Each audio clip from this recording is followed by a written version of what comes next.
Não existe agro sem plano safra. São 500 bilhões de reais. Está suspenso. Aí o governo coloca lá um crédito extraordinário de 4 bi. Senhor presidente, é só comparar. Qual foi o orçamento para pagar artista lacrador? Quanto dinheiro que o Lula colocou no bolso de artista que não produz nada? Artista lixo. Tá bem claro de que lado que a gente tá. Tá bem claro que o Brasil é governado por bandidos. Eu quero abrir a minha fala prestando solidariedade, uma solidariedade carinhosa e respeitosa a Marcelo Rubens Paiva. Marcelo Rubens Paiva, pessoa com deficiência, cadeirante, foi agredido quando foi homenageado neste final de semana pelo bloco Acadêmicos do Baixo Augusta, em São Paulo. Essa agressão expressa muita coisa. Expressa o estímulo ao ódio, à violência e a esses defensores das ditaduras, das torturas e da antidemocracia. É um desrespeito também ao cidadão e a esta pessoa com limitações de defesa, pela sua condição de pessoa com deficiência, e é um desrespeito à democracia, à sociedade brasileira, à civilidade e à possibilidade da convivência entre os diferentes. Lamentavelmente, Bolsonaro e sua trupe estimularam, fortaleceram e robusteceram essas atitudes que são feitas nas ruas. Não só ameaça as vidas de muitas de nós, mas a agressão direta. Eu venho hoje nessa tribuna para falar com os brasileiros e brasileiras que estão acompanhando a denúncia do Procurador-Geral da República contra o Bolsonaro e todos que tramaram o golpe, que acompanharam, às vezes sem entender bem, a tentativa de golpe e o 8 de janeiro de 2023, para dizer para esses brasileiros por que Jair Bolsonaro vai ser preso. Vejam, pela primeira vez na história do Brasil, nós tivemos uma tentativa de golpe impressa e auditável. Está tudo lá, em anotações, em trocas de mensagens, em celulares apreendidos pela Polícia Federal. Eles deixaram todos os rastros e todos os registros. E é isso que eu quero mostrar aqui hoje. Às vezes se faz um discurso para tentar confundir as pessoas de que, não conseguiram dar o golpe, então não tem crime. Gente, pensem bem, se conseguissem dar o golpe, quem seria punido? Porque se conseguissem dar o golpe, nós estaríamos numa ditadura no Brasil e, logicamente, não iria punir a eles próprios. Aliás, é importante dizer e ler o artigo 366 do Código Penal. Tentar o funcionário público civil ou militar depor o governo constituído ou impedir o funcionamento das instituições constitucionais é crime. Pena de reclusão de 4 a 12 anos. Ou seja, o crime está caracterizado. Aí eles vieram dizer, novamente para tentar confundir, mas a denúncia é fraca, não tem provas, foi só com base em delação premiada. Bom, eu tive o cuidado de ler as 272 páginas da denúncia do Paulo Gonet, Procurador-Geral da República. E vou trazer aqui para vocês os fatos. A tentativa de golpe foi em 4 operações. Uma delas, a operação preparatória, que começou ainda em 2021, logo que o Lula teve sua elegibilidade retomada pela justiça brasileira e que pesquisas começaram a mostrar que ele seria vitorioso nas eleições.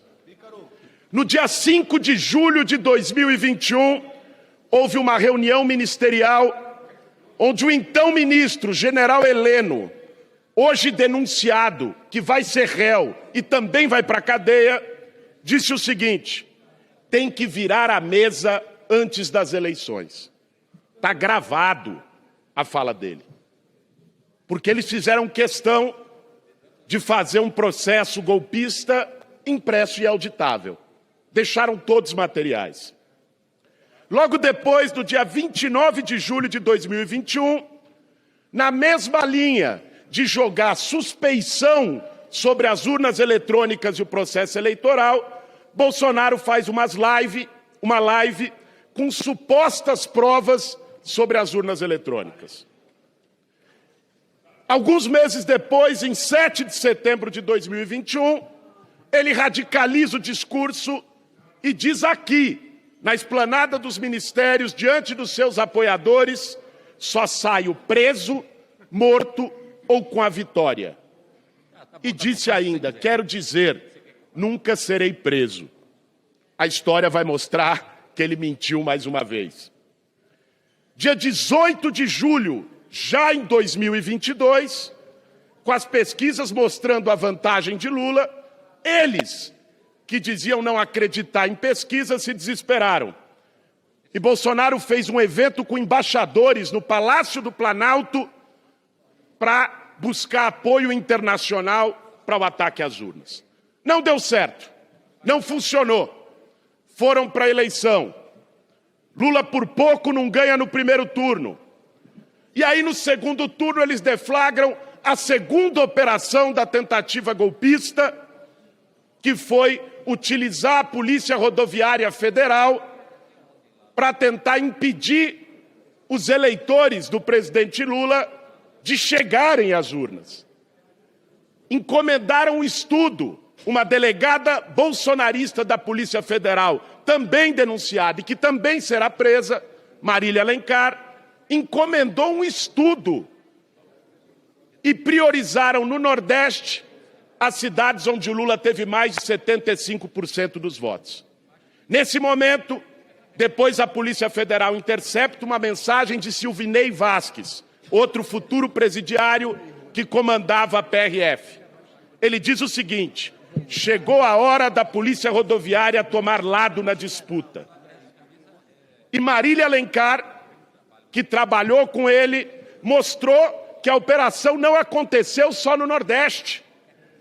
E foi interceptada uma mensagem dela que dizia: o prefeito de Belford Roxo, no Rio de Janeiro, é vermelho. Tem que ter operação lá. No Rio Grande do Sul, Lula ganhou em Porto Alegre. Tem que ter operação lá. Está tudo registrado. Novamente, não foi suficiente e eles perderam a eleição. Aí entra a fase já mais radical do golpe. Já derrotado. Dia 6 de dezembro, Felipe Martins, assessor do presidente da República, apresenta no Palácio do Planalto para Bolsonaro a minuta do decreto do golpe. O que dizia esse decreto? Que deveriam prender os ministros do Supremo, o presidente do Senado, Rodrigo Pacheco, e opositores. Declarar estado de sítio e estado de defesa e supostamente chamar novas eleições. No dia seguinte, 7 de dezembro, Bolsonaro pega esse decreto e apresenta para o ministro da Defesa, para o comandante do Exército e para o comandante da Marinha.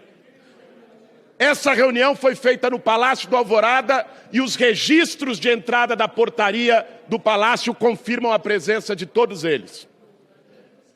Freire Gomes, comandante do Exército, não aceita. Melou. Uma semana depois, dia 14, Bolsonaro alivia um pouco a versão, não prendia mais todo mundo.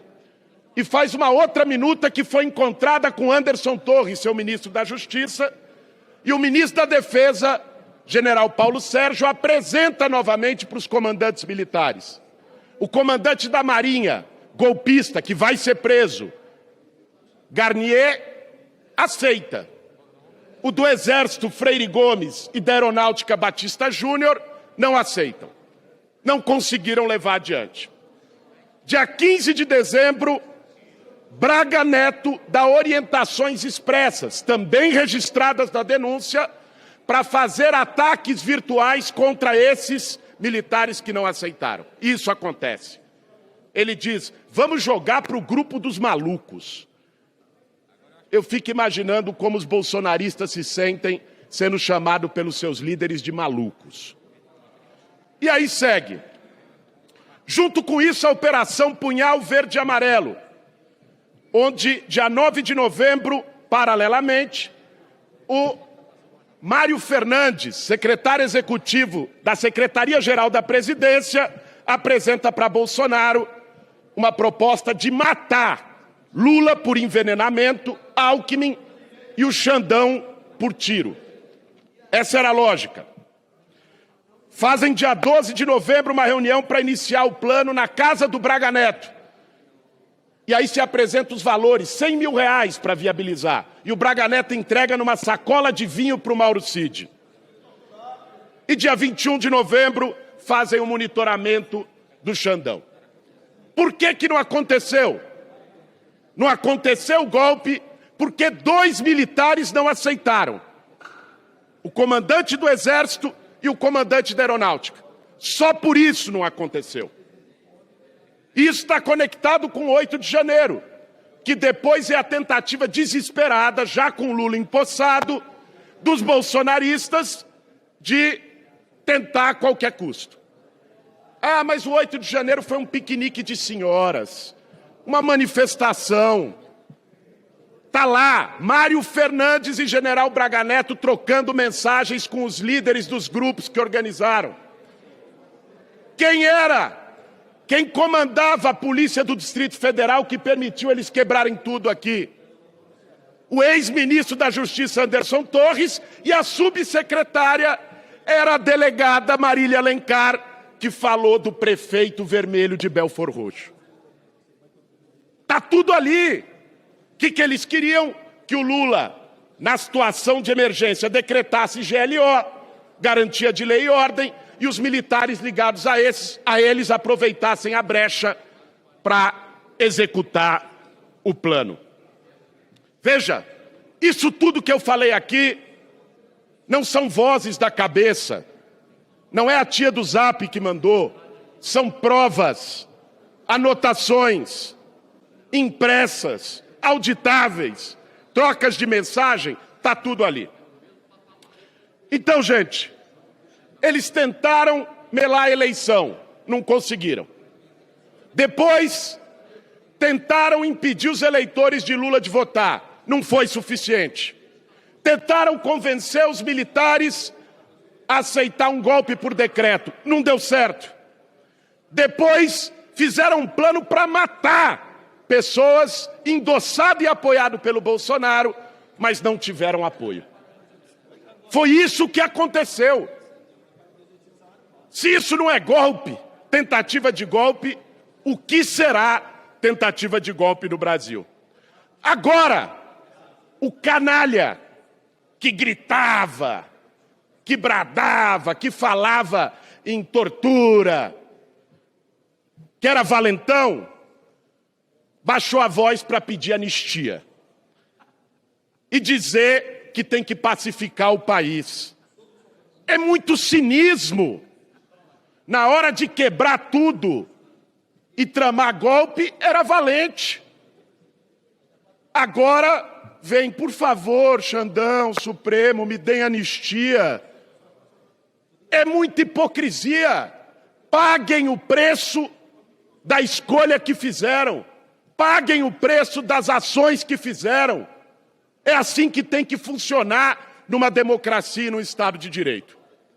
O que está em jogo nesse momento no Brasil e no julgamento do Supremo é algo histórico. Pela primeira vez o Brasil tem oportunidade de punir golpistas. Quando teve o fim da ditadura militar, nós não aproveitamos essa oportunidade.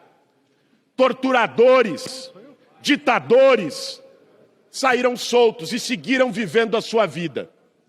O que isso permitiu, deputado? Isso permitiu uma cultura de impunidade na democracia brasileira, em que deixa passar. Aí passa uns anos, um vagabundo que ficou 27 anos nessa casa sem fazer nada, vem aqui e elogia Brilhante Ustra. Para quem não sabe, Brilhante Ustra torturava mulheres com ratos na vagina. É disso que nós estamos falando. A cultura de impunidade gerou Bolsonaro.